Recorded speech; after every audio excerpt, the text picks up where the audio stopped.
welcome to TMZ Live. Harvey Levin here. We have a lot to talk about today. There have been some huge developments with Kim Kardashian, Kevin Costner, Jerry Sandusky. Shocking audio from Jerry Sandusky that we're going to play for you in a little bit. But let's start with Alec Baldwin. There was a huge thing today, and you know they say what they say about pictures. Here's the picture. It's pretty simple. This is Alec Baldwin in a tussle with a cameraman from the New York Daily News, and it is pretty serious stuff.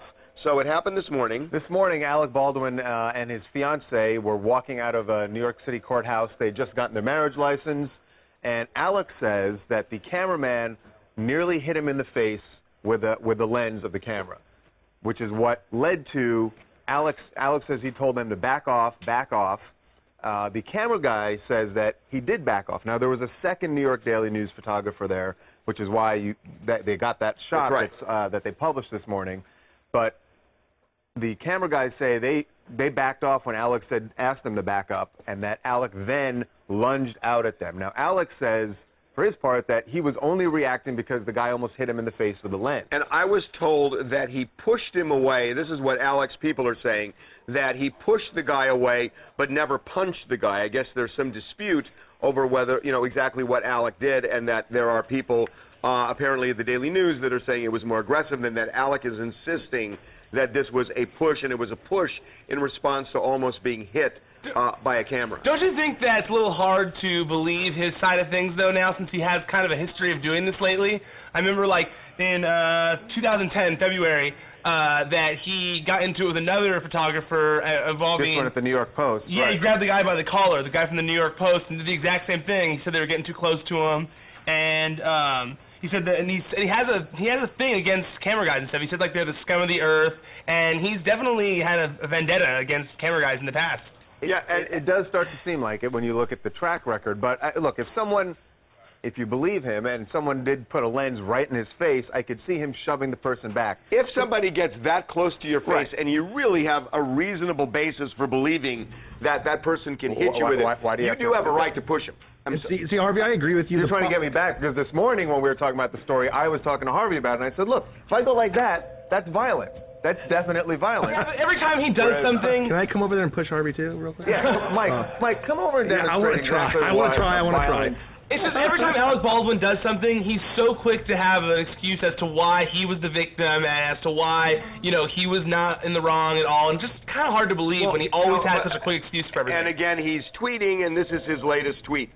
A photographer almost hit me in the face with his camera this morning, and all paparazzi should be waterboarded. The hashtag is what is all paparazzi should be waterboarded. That's what I was going to say. Is it would have been fine if he would have just said, "Hey, this guy got close to my face, so I shoved him." That's the end of the story. The fact that he keeps going on and on about Twitter, on and on about paparazzi and they're bad people and they should be waterboarded. Now it seems like he's guilty. That shows me that he's guilty because he keeps trying to defend himself about all the bad camera people in New York. Guess what? The New York Daily News, the New York Post, all these people, they're all bad. I mean, I'm sorry, but it's starting to seem like you're going overboard to prove your point. Well, his other Twitter response was, he made a reference to Trayvon Martin.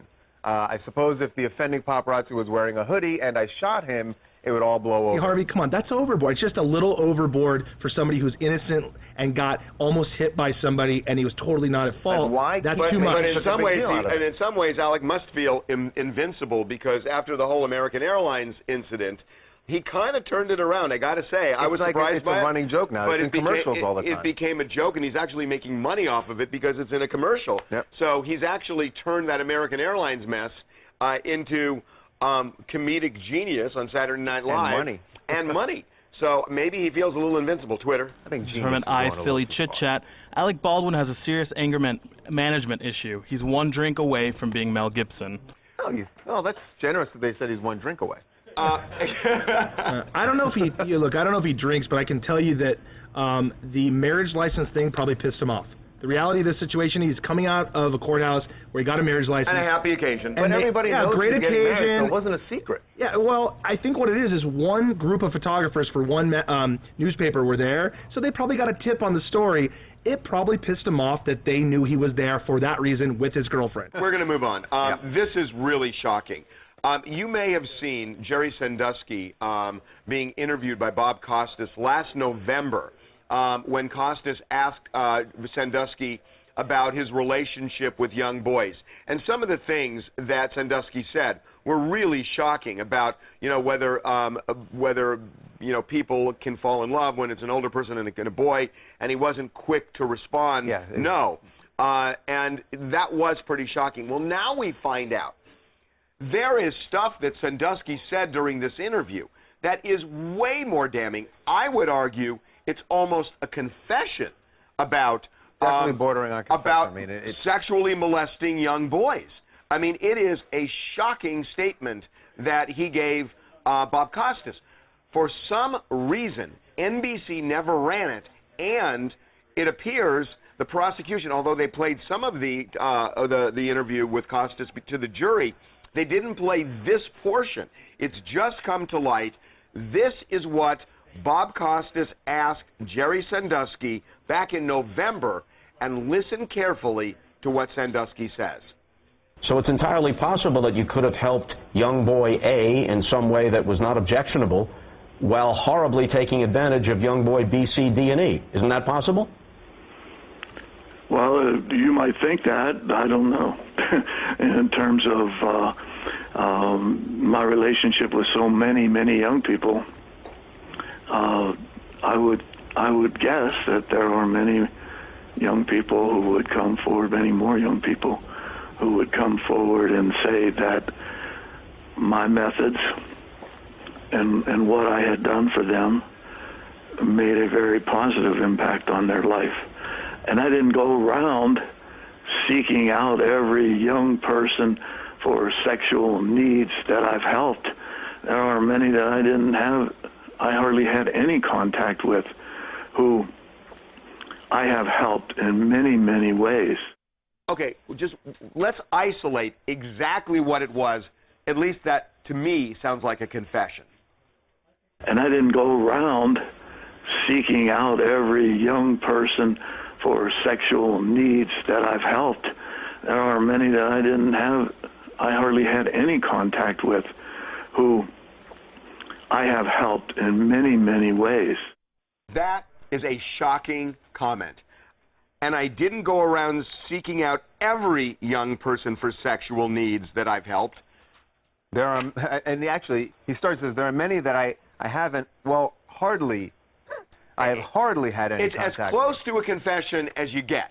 Bob Costas got it, NBC didn't air it, and it wasn't played for the jury. It's baffling. NBC's official response has been that they had time limitations. I got it down. There were a lot of compelling comments in the original interview, but we did not have time to include them all. Well, that would seem to be the lead.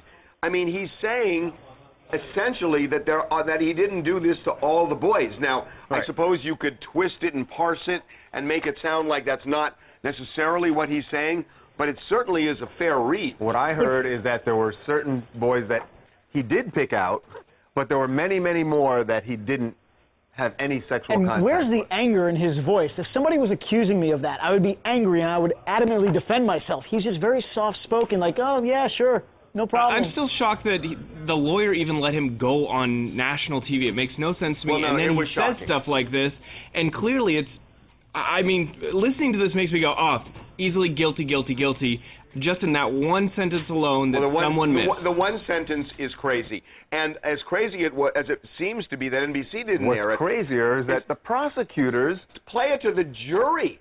I mean, play this for the jury. They have now asked for NBC to re-authenticate the entire interview, which makes me think that they are going to try and perhaps get this interview so that maybe they can play it when they possibly reopen the case once the defense presents its case. And the defense is presenting its case now. Possibly Thursday, the prosecution may get a second shot at this and maybe open the door to introducing this. But the fact that this wasn't... I would think you would have to play that. Is there any way that the judge would say that's inadmissible? Well, they played part of it already. Right. So if they played part of it, this is as much of a confession as I've heard in this whole case, and it just stuns me that Sandusky, the comments didn't go before this jury.